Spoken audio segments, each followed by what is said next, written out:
Je vois data driven.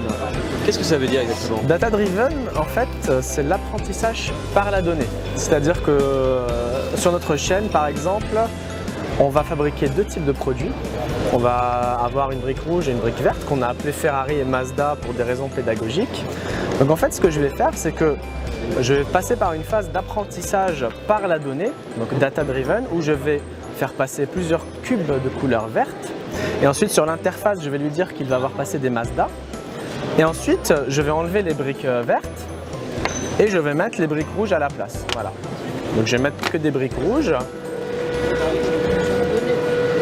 Et une fois qu'on lance l'acquisition des briques rouges, je vais lui dire ça c'est des Ferrari. Et là on a différents capteurs, on a donc un capteur de dimension, on a des capteurs de température et d'humidité et on a des capteurs de couleur et de luminosité. L'intelligence va être capable de différencier les deux cubes et de comprendre que la différence se situe au niveau de la luminosité et des couleurs. Et donc une fois que l'intelligence a vu passer suffisamment d'exemples, elle devient capable de différencier les deux cubes.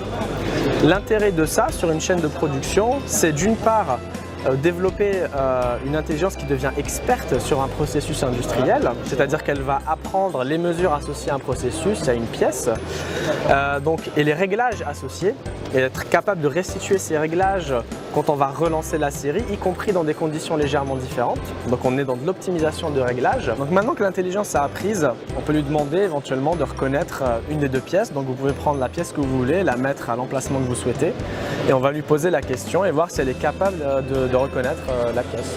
Je toi les ça, non, il rentre pas. Voilà. Donc on va la mettre au niveau du capteur et on va lancer la mesure, l'acquisition. Donc là il a récupéré les données de dimension, il a fait un petit flash qui lui donne la luminosité et les capteurs de couleur et on va lancer le test. Et là il nous dit donc Mazda. Bravo. Et effectivement il a reconnu qu'on avait mis un cube Mazda. Merci. Merci à vous.